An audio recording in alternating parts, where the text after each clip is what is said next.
우리 성도 여러분, 모든 사람들께는 때가 있는 법이에요.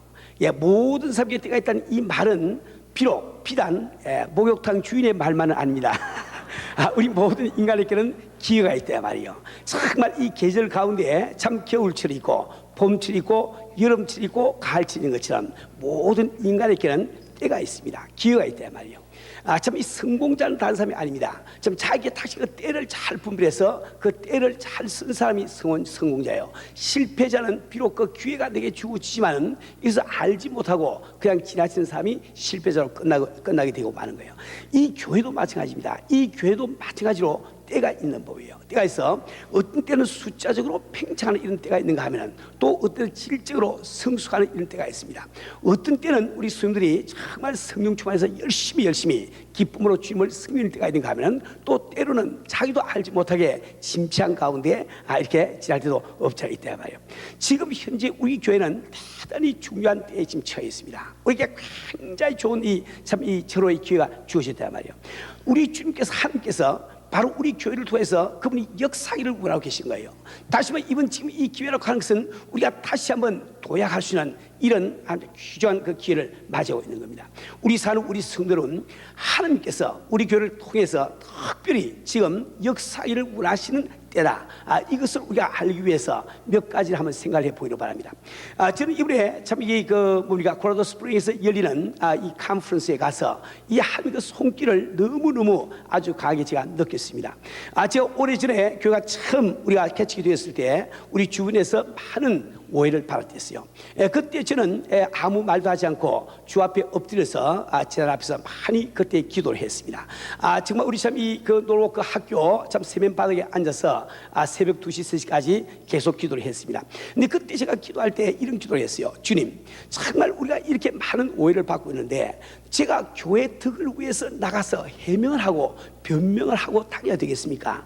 안 그러면 주님이 하시는 일로 제가 믿고 주님이 해결하시기까지 제가 믿고 기다릴까요? 그것을 놓고 매일같이 기도하는데 제가 한 달 동안 기도했을 때 한 달 만에 주님이 음성을 들려주셨어요. 그때 우리 주님은 저에게 분명히 말씀하시기를 내가 너와 너희 교회를 산 위에 있는 동료로 삼으리라. 너와 너희 교회를 산 위에 있는 동료로 삼으리라. 저는 그때 그 음성을 들은 다음에 그 다음에 어떤 오해가 생기고 어떤 비난이 오더라도 저는 전혀 그에 대해서는 말하지 않고 그냥 참으면서 지나왔단 말이에요. 자그마치 14년을 지금 지나온 거예요. 근데 이번에 제가 정말 이렇게 그 컨퍼런스에 가서 하나님께서 우리 교회를 참 이 산 위에 있는 동료로 삼아주신 것을 역력히 제가 보고 돌아왔습니다. 우리 성도는 이번 이 컨퍼런스에는 세계적으로 유명한 선교회 거장들이 많이 이렇게 모여 있습니다. 참 그분들 앞에서 저같이 어줍지 않은 사람, 부족한 사람이 정말 설교를 하면서 선교의 원리나 정말 한 이 일에 대해서 참 설교를 할 수 있다는 것은 이것은 엄청난 놀라운 일인 거예요. 전혀 우린 기도하지 않고 생각도 안 했는데 주님이 그렇게 일을 행해 주시더라고요. 정말 우리가 참 이 선교에 대한 이야기를 하고 또 참 이 비디오를 보여드릴 때 많은 그 선교의 전문가들이 저를 찾아와서 참 더 이 교제하기를 원하고 또 이렇게 더 알기를 원하는 것을 보았습니다. 우리 성도는 여러분은 예를 들어서 피터 와그너 박사님 하면은 지금 현재 당대 지금 현 세대에서 선교학이나 교회 성장으로는 차타가 공연하는 거두 제1인자임을 우리가 알고 있어요. 이번 그 이 와그너 이 박사님께서 그 컨퍼런스를 인도하시고 참 이렇게 바쁜 가운데도 그 참 피터 와그너 목사님이 저를 개인적으로 찾아오셔가지고 그런 이야기를 합니다. 나는 오래 전부터 은혜교회를 내가 알고 있다. 내가 지금 플로에서 강의할 때마다 은혜교회를 내가 말 안 한 적이 별로 없다. 내가 꼭 김 목사 한번 만나보려고 했는데 이렇게 와서 만나니까 얼마나 기쁜지 모르겠다고. 그리고 이렇게 컨퍼런스 동안 시간 있으면 함께 많은 이야기를 주고받았습니다. 우리 피터 와그너 목사님은 좀 더 좀 이렇게 함께 교제 나누고 우리 교회 이 선교를 알기 위해서 다음 주 금요일 날 저를 일부러 찾아오시게 돼 있어요. 그 3월 2일 날 저희 교회에 와서 설교를 하도록 약속해 주시단 말이에요. 그래서 우리가 보통 때 참 꿈꾸지 못하던 이런 놀라운 축복이요. 은인 것을 꼭 여러분 기억을 하기 바랍니다. 예를 들어서 제가 갔더니 그곳에 지금 여러분 YM 하면은 세계적으로 제일 유명한 선교단체 다 알고 있지 않습니까?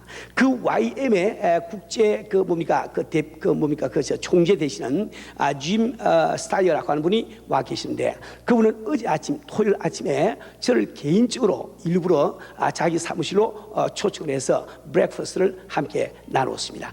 거기 계신 참 이 YM의 지도자들, 그 스태프진들과 함께 여러 가지 선교의 이야기를 주고받았습니다.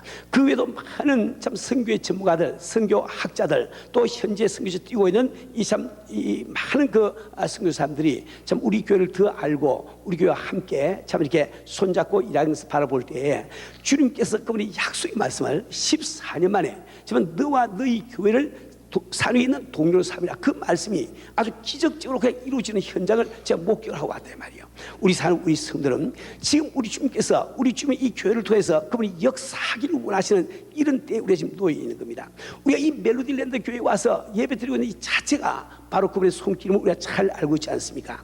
또 이번에 저는 정말 여러분들이 참 이렇게 주님 앞에 드린 이 건축 헌금에 대한 그 약정, 이걸 보면서 우리 주님이 지금 바로 우리 교회에서 역사를 원하시는 것을 제가 느꼈습니다.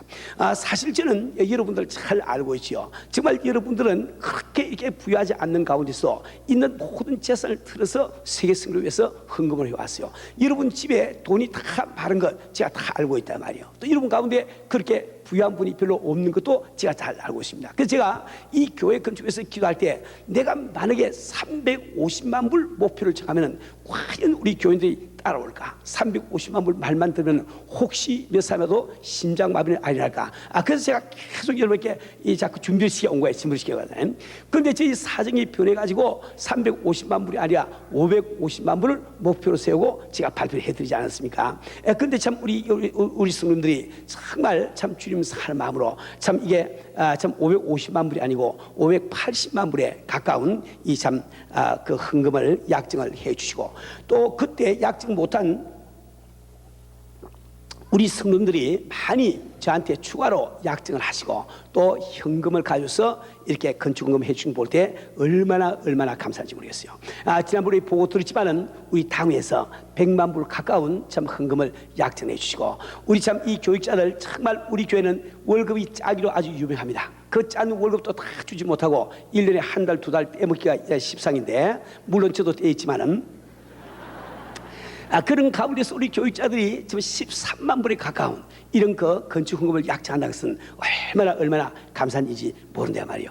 그뿐만 아니라 정말 우리가 축복되고 감사한 것은 각 선교지에서 참 본교의 건축 이 소식을 듣고 각 선교지마다 지금 건축 헌금을 해서 보내고 있는데 얼마나 감격스러운지 모르겠어요. 제가 이번에 컨퍼런스에서 돌아와 보니까 제 책상 위에 이렇게 그 선교지에서 온 편지들이 수북하게 쌓여 있단 말이에요. 지난번에 제가 말씀드린 대로 우리 모스크바에 계신 우리 선교사님들 정말 한 달에 생활비 650불 받으면서 그 돈 가운데서 그들이 5,000불을 만들어서 교회 건축 헌금에 써달라고 보내주셨습니다. 그뿐만 아니라 이렇게 이번에 제가 와 보니까 예를 들어서 조경호 목사님이 수고하시는 예가치는 부르고에서는 층불이라고 하는 돈, 그들에게 층불이 큰 돈입니다. 여기는 아무도 아니지만은 그것은 큰 돈인 거예요. 그 돈을 참 모아서 편지와 함께 헌금으로 보내주셨습니다. 김교영 목사님이 수고하시는 키예프 은혜교회에서는 1,337불을 참 이렇게 헌금을 해가지고 이렇게 보내주시다고요. 또 가라간다에는 우리가 참 이기 졸업생인 김이글 목사님, 우리 그 한국 한 4세쯤 되는 한국말 모르는 이 목사님인데, 그 목사님이 지금 목회를 하고 계신데, 그 가라간다 은혜교회는 한 23개의 지교회들이 있습니다.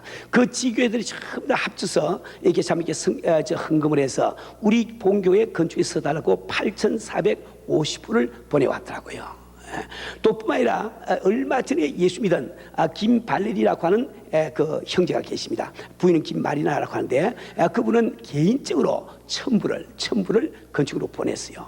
그 소련 땅에서 정말 1,000불이라고 해서 엄청나게 큰 돈입니다. 그뿐만 아니라 또 이제 우리 어떤 분은 이렇게 금 귀걸이를 뽑아가지고 보낸 분이 계시고, 우리 여러분 잘 아는 두시안배에서는 저희들이 참 꼭 교회 건물이 필요하지만 회교권의 이 뭡니까 핍박 때문에 교회 건물이 없으면 참 위험합니다. 그래서 우리가 참 이렇게 어렵게 4만 불을 건축 헌금으로 기금으로 보내드렸는데, 거기서 본교회 건축 소식을 듣고 우리가 좀 더 교회 없이 고생하더라도 본교회는 이번에 건축을 꼭 이루어지지 않겠냐. 그래서 그 4만 불을 도로 그대로 다 보내왔단 말이에요. 우리 주 이천 목사님 수고하시는 참 이 뭡니까 볼가크라드에서는 2만 불을 건축으로 보내왔습니다. 그들이 참 함께 보낸 많은 감격적인 이 편지들, 이걸 내가 다 읽어드릴 시간은 없지만은 그 중에 2가지만 제가 읽어드리겠어요. 주 이천 목사님 수고하시는 예카치린부르에서 온 편지입니다. 살아계신 하나님의 이름으로 문안드립니다. 지금쯤 새 성전에서 기쁨과 감격 가운데 예배를 드릴 성도님들의 모습을 상상하면서 이삭을 르호봇 우물로 인도하신 하나님의 섭리가 깨달아져 감사와 찬송을 주님께 올립니다. 이곳의 특수 사정상 이제야 소식을 접하게 되었습니다. 그동안 세계 선교에 총력을 기울이느라 여력이 없던 모 교회가 더욱 큰 사명 감당을 위한 하나님의 강권적 역사하심으로 자체 성전을 마련키로 하였는데, 벽돌 한 장이라도 우리의 감사의 애정을 담아 본교에 쌓도록 하자 하는 말에 진심으로 기뻐하며 모든 교인들이 특유의 공산당 박수로 호응을 하였습니다. 어떤 성도는 출장 가는 길에 인편으로 건축 헌금을 보내기도 했습니다. 1000불을 보내드립니다. 과거에 두 랩돌을 드리는 마음으로 보냅니다. 그간 어머니 교회의 모든 수님들이 쏟아 부어주시던 사랑과 정성에 알찬 열매로 맺히고 있음을 글로서 전하면서 사랑과 그리움을 함께 보냅니다. 우리 김교육 목사님 계시는 키예브 은혜교회에서 보낸 편지입니다. 하나님의 역사하시고 인도하심에 감사를 드립니다. 저희 우크라이나 키예브 은혜교회는 2월 둘째 주일을 LA 은혜교회 교회 구입을 위한 특별 헌금의 날로 정하고 기도하는 가운데 모든 수님께서 기쁨으로 동참하여서 1337불이 헌금되어 이 모든 헌금을 LA 은혜교회 성전구입을 위한 헌금으로 드립니다. 적은 것이지만 하나님께서 크게 사용하실 것을 믿고 영광 돌립니다. 목사님께서 기도하시고 교회 가신 모든 것이 하루빨리 이루시기를 저희 수님과 함께 기도드립니다. 예수 안에서 사랑합니다. 우리 사는 우리 성도 여러분, 지금 선교지에서는 오히려 참 이 교인들이 리레이 금식을 해가면서 본교회 성전 건축을 위해서 기도하고 지금 또 헌금을 모으고 있는 교회들이 많이 있습니다. 우리 사는 우리 성도 여러분, 정말 어려운 가운데 참 지원을 받으면서 겨우 지탱되는 선교지에서 본교회 성전 건축을 위해서 헌금을 토로하는 것, 그런 이야기 들어본 적 있습니까? 여러분 모르겠는데 저는 한 번도 그런 이야기 들어본 적이 없어요. 그런데 그 일이 지금 우리 교회에서 일어나고 있단 말이에요. 세계 각지에서 우리 교회 선교회에서 기도하고 또 참 없는 도리지만 참 이렇게 참 헌금해 주시는 걸 생각할 때 우리는 그 가운데서 이 교회를 통해서 역사를 원하시는 우리 하나님의 손길, 그 섭리를 우리가 잊지 않으면 안 됩니다. 우리 사는 우리 성도들은 우리는 주 앞에 목표를 가지고 있어요. 우리는 정말 참 이 미국에서 가장 큰 한인교회를 만든다, 이 뜻이 아무도 없습니다. 근데 우리는 정말 주님의 뜻이 선교이기 때문에 어떻든지 우리는 2,000명의 선교사를 파송하기를 원한단 말이에요. 그러기 위해서는 우리가 15,000으로 반드시 자라야 되는데 이 목표는 반드시 이루어져야 되는 거예요. 반드시 이루어지는 거예요. 그래서 우리 주님께서 바로 이것을 이루시기 위해서 지금 역사하시는 이런 시기에 우리가 놓이는 것, 이것을 이번에 꼭 기억을 하시길 바랍니다.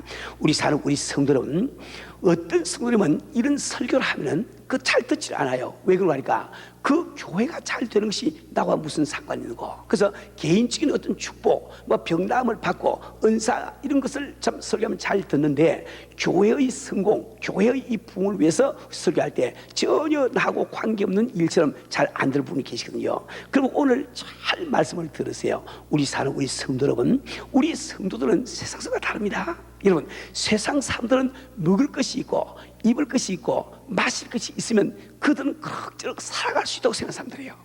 근데 우리 성도는 달라요. 우리는 아무리 먹을 것이 많고 입을 것이 많고 마실 것이 많아도 내 교회, 섬기는 교회가 잘 되지 않으면 우리 마음속에 기쁨이 없는 사람들입니다. 왜 그렇습니까? 우리는 벌써 성령으로 거듭나고 우리는 신령한 것에 대한 사모하는 마음이 갈망이 우리 마음속에 있단 말이에요.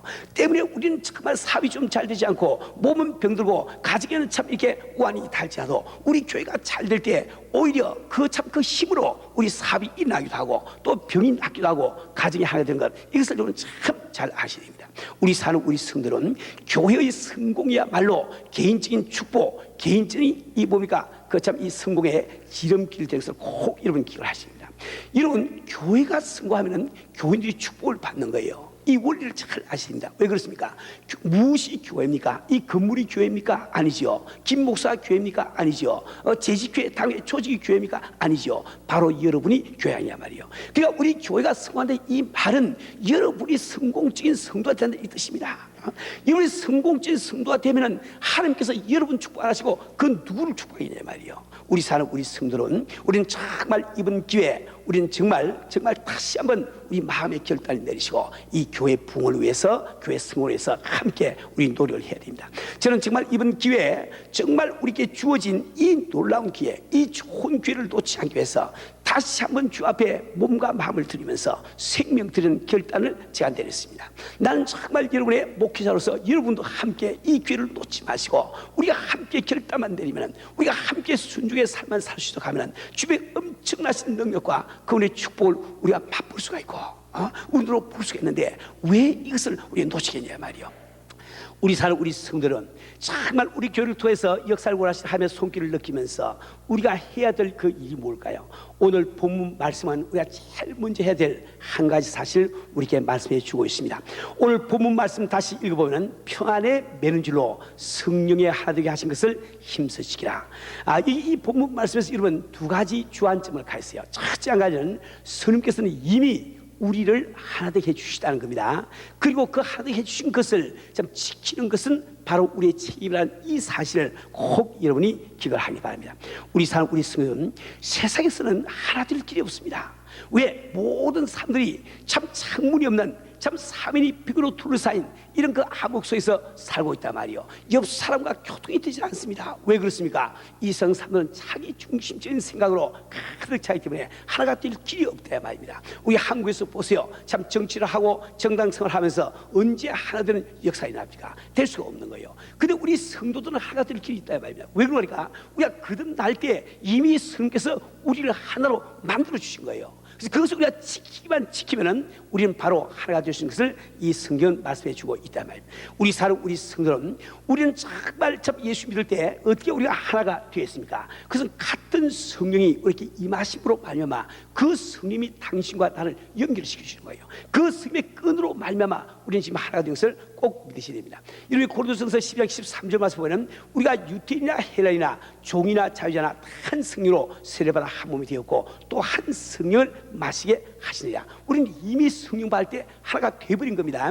또 성경은 말씀하시는 에베소 2장 21절 22절에서 그 안에서 건물마다 서로 연결하여 주 안에서 성전이 되어가고 너희도 성령 안에서 하나님의 그 하실 처소가 되기 위하여 예수 안에서 함께 지어져 가랴. 예, 우리 함께서 가시는 성전을 하기 위해서 우리 한 사람 한 사람은 지금 성령의 줄로 맺어져서 지금 완성이 돼가고 있는 중이라 말이에요. 성령은 이미 우리가 하나 되게 해주신 겁니다. 우리가 하나 된 것을 뭘 가지고 우리는 알 수 있습니까? 우리 참 여러분 잘 아시는 참 뭡니까 에스겔서 11장 19절 말씀 보면 내가 그들에게 일치한 마음을 주고 그 속에 새씨를 주며 그 몸에서 굳은 마음을 제하고 부드러운 마음을 주어서 우리가 정말 성령 받을 때 우리 일치한 마음을 다 경험하지 않았습니까?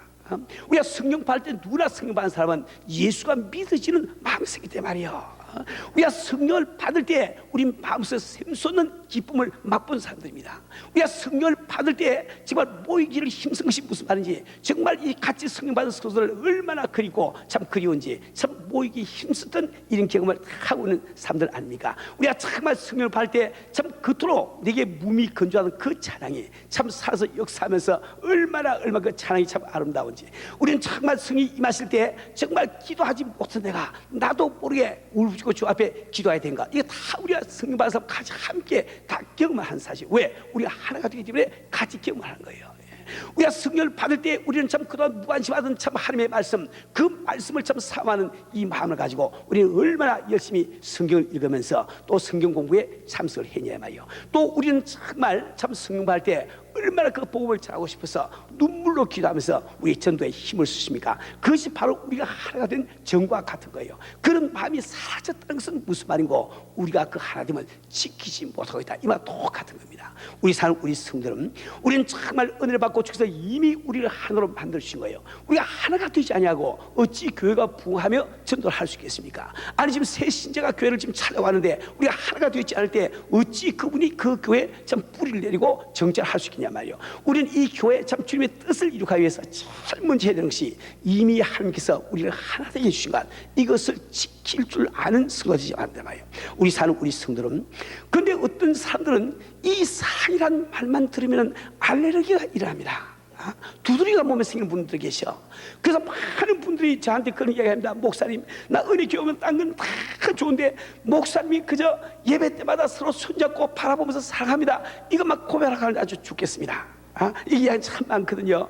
그런데 오늘 그런 분들 잘 한번 들어보세요. 우리 오늘 먼저 제가 좀 서론적으로 이걸 설명해 드리고, 다음 주에 어떻게 하면 우리가 하나 된 것을 지킬 수 있는가, 그 비결에 대해서 말씀을 드리기를 원합니다. 우리 성도는 이 사랑이라고 하는 것은 그렇게 부담스러운 것이 아닙니다. 우리에게 짐이 되는 것이 아니에요. 이 사랑이야말로 우리 삶에 얼마나 필요한지 모릅니다. 왜냐하면 저는 누누이 말씀드리지만, 인간은 하나님의 형상을 따라서 지음을 받았고, 하나님은 바로 사랑이세요. 그래서 우리 본성 가운데는 얕은 내가 사랑하고 사랑받지 않고는 행복할 수 없는 본능이 우리 마음속에 들어있단 말이에요. 그 누구를 막론하고 사랑이 없이는 내 마음속에 행복이 없게 되는 거예요. 이 하워드 휴즈의 이야기를 잘 알고 있죠. 그러면 지금 세계에서 제일 가는 갑부이지 않습니까? 제일 재산 많은 사람이 아니었습니까? 그러나 그는 정말 참 감옥처럼 격리된 방 속에서, 그것도 영양실조로 아무도 보는 사람 가운데 혼자 죽어갔단 말이에요. 그 많은 돈이 있지만은 그는 그런 비참한 채를 맞이해야 돼 말이에요. 왜 그렇습니까? 그는 정말 사랑할 자가 없고 사랑해 주는 사람이 없어요 말이에요.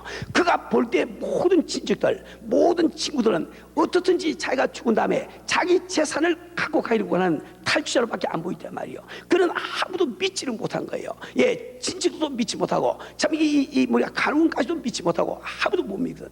그가 밥을 주어도 그 밥을 급해서 먹지 못하는 거예요. 혹시 저 사람들 이 밥 속에 독약을 타가지고 나를 죽인 다음에 재산 뺏어가려고 그런 게 아니라 먹을 수가 없는 거예요. 그 돈을 많이 가지고 참 좋은 음식을 눈앞에 두고 보면서 이 사랑이 없기 때문에 밥을 먹을 수가 없는 거예요. 그래서 그는 영양실조로 죽으려고 말할 말입니다. 우리 사는 우리 성도는, 우리 참 인간 속에는 반드시 이 참 행복을 추구하면서 이 행복만은 지금 사랑으로 이루어지기 때문에 그 사랑에 대한 갈망하는 마음, 이것이 우리 마음속에 있는 것을 이번 깨달으셔야 되는 거예요. 이 상은 절대로 부담스러운 것이 아닙니다. 이 상이야말로 행복할 수 있는 길이란 것, 이 조건이란 것, 이걸 여러분 아셔야 됩니다. 우리 사는 우리 순간, 그러한 갈망은 내 속에 있는데 왜 우리는 상을 부담스럽게 여기는가? 그것은 바로 우리가 내가 지금 이 세상에서 사랑할 수 있는 사람을 발견할 수가 없고, 나를 사랑할 줄 사람을 발견할 수 없다고 미리 포기하기 때문에 여러분이 그런 반응을 보이는 겁니다. 우리 사는 우리 성도는 오늘 여러분 꼭 한 가지 기억을 하세요. 저는 여러분께 이렇게 참 몇 번 그런 말씀을 드렸지만, 제 어린 시절 12살 때 우리 부모님들이 이혼을 했습니다. 그 이혼을 하고 난 다음에 저는 정말 이 세상에서 나를 사하고 내가 살 사람이 전혀 없다고 생각한 거예요. 그래서 저는 참 이렇게 사면의 표로 콩콩 다 사가지고 혼자서 참 자기 속에 직구해서 살고 있습니다. 저는 친구들과 함께 어린 시절 같이 이야기를 하면서, 나는 참 이게 참 웃는 미소 짓는 가면을 내가 쓰고 있지만은 참 내 속에서 울고 있는 내 자신을 의식하면서 나는 억지로 사람들과 교통하는 것처럼 이게 참 이렇게 가정을 하면서 살았단 말이에요. 마치 기르게고리 참 내가 한 손으로 참 웃는 미소 짓는 가면을 쓰고 참 마음속에는 울고 있다고 고백한 것처럼 그런 마음을 가지고 제가 살한 거예요. 그래서 저는 전혀 이 상이라고 해서 필요성을 느끼지 않았습니다. 왜? 포기해버렸으니까. 그 혼자서 정말 이렇게 고독 가운데서 고독을 즐기면서 살고 노력했지만은 그것도 그렇게 잘 되지는 않더라고요. 그래서 제가 고등학교 1학년 발전됐을 때입니다. 그때 한번 이런 경험이 있어요. 제가 교회에서 학생의 일 때문에 늦게까지 공부를 일을 하다 보니까 그만 통행 금지 시간이 다 됐다 말입니다. 도무지 집까지 갈 수가 없는 거예요. 그래서 저는 바로 교회 옆에 사는 집사님 댁에 가서 그날 저녁에 잠을 자게 됐습니다. 그 집사님은 혼자 사시는 여자 집사님이신데 그 딸 둘을 데리고 살고 있어요. 그 제가 그 집에 갔더니 그때 밤늦게 밥상을 차려가지고 밥을 주더라고요. 그래서 이제 우리 식구들이 다 모여가지고 이제 같이 이제 밥을 먹지요. 근데 보니까 그 어머니가 밥에 숟가락을 다 밥을 뜨더니 나보다 한 살 아래 되는 여학생 그 입에다가 밥을 떠넣어 주더라고요. 저는 그걸 보니까 얼마나 부러운지. 저는 그날 저녁에 그 식구들이 잠자기를 기다리다가 잠든 것을 내가 눈치챘을 때 저는 조용히 일어나서 담장을 뛰어넘어서 산속으로 들어갔습니다. 저는 밤새도록 혼자 산속을 헤매면서 참 이렇게 괴로워한 이런 그 경험이 있단 말이에요. 우리 사는 우리 성도는 내 마음속에 나는 마치 사람들의 도움을 필요하지 않고 그분들과의 참 교통을 필요하지 않고 내 그분의 상을 필요하지 않다고 생각하시지만은 내 마음속에 그 상에 대한 갈망은 그대로 있어야 말이요.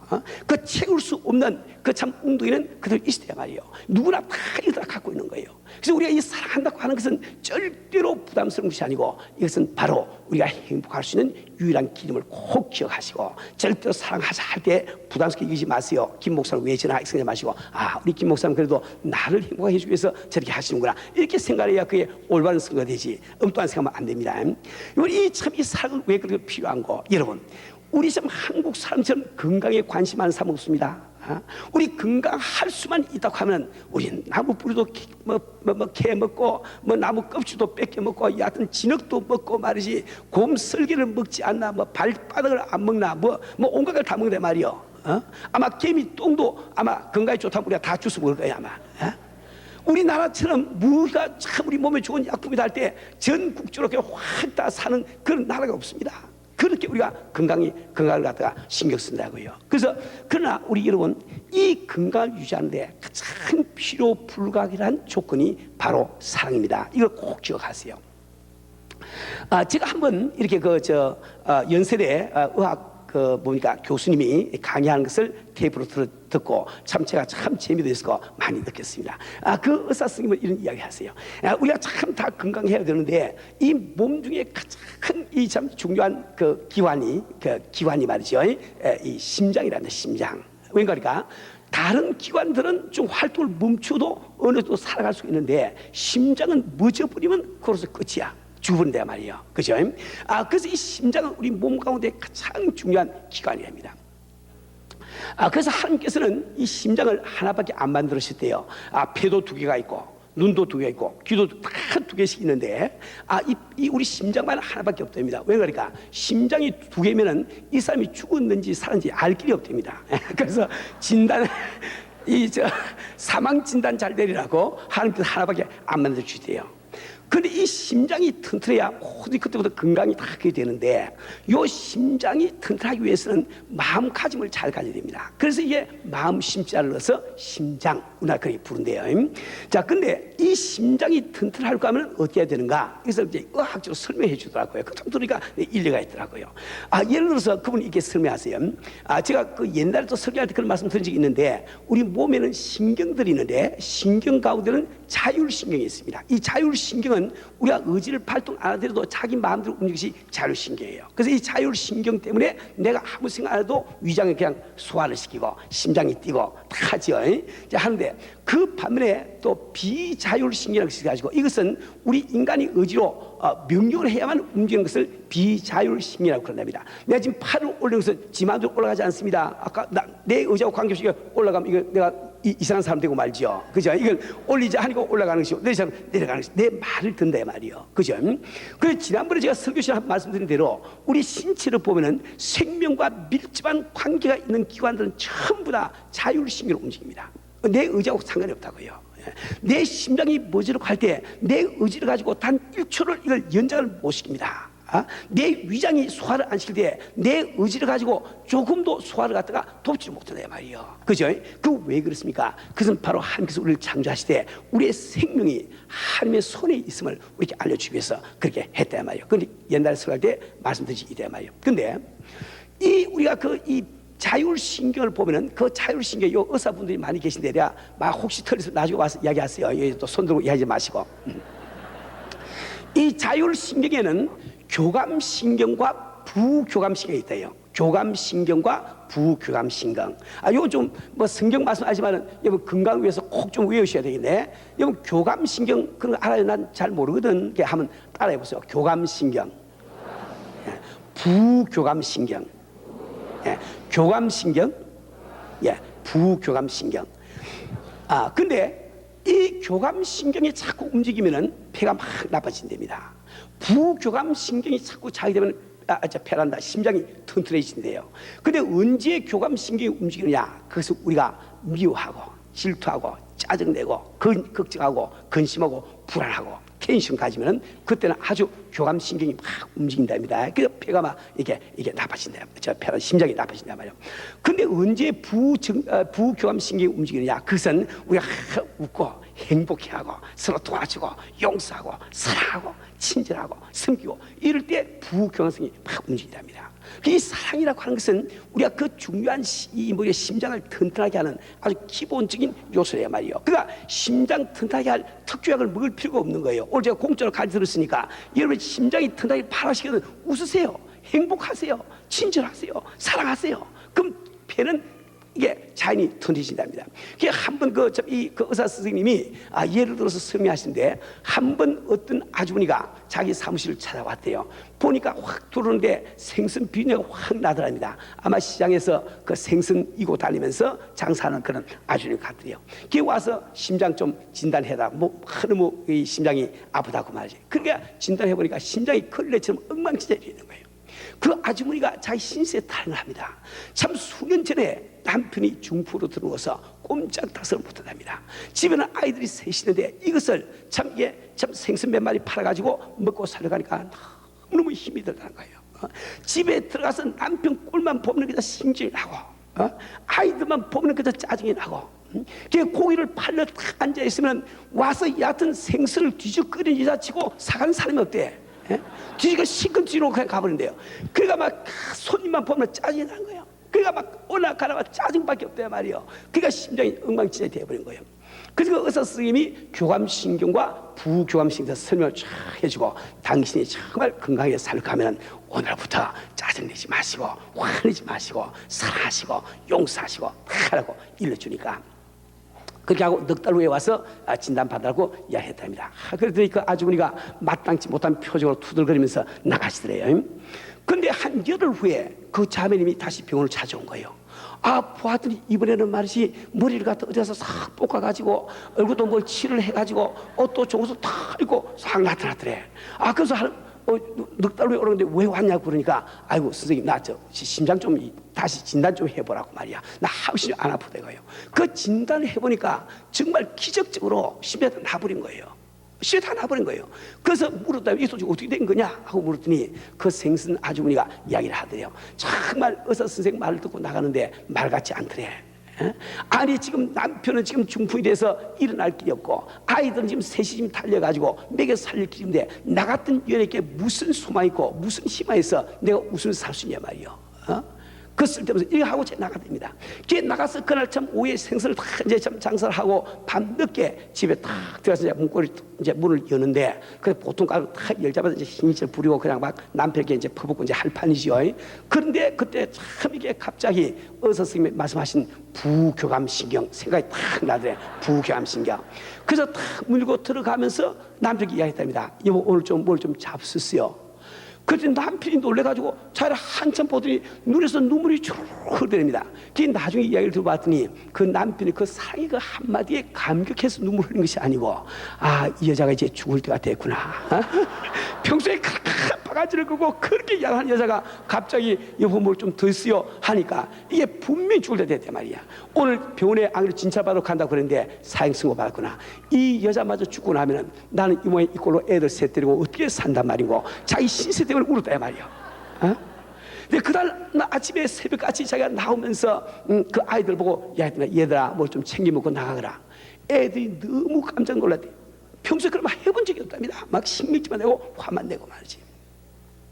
그날 그저 다 나가서 그저 항상 저 이 부교감 신경만 생각하면서 참 제자들이 와서 그냥 생선을 아무리 뒤적거리도 화 안 내고 마음속으로 아주 이렇게 웃으면서 그래야 돼요. 그렇게 하면서 그날 저녁에 집에 가봤더니 기적이 벌어진 거예요. 집에 갔더니 그 남편이 항상 수염도 안 감고 막 지분하게 해가지고 이렇게 막 누워 있는데 어떻게 했는지 수염을 다 깎고 말지 말끔하게 해가지고 벽에 기대서 쫙 앉아 있는데 아이들이 방 청소를 깨끗이 해놓고 앉아서 공부를 하고 있더래요. 그러면서 가정이 변해야 말입니다. 그래서 열흘 동안 지나는데 아프던 심장이 아프질 않아.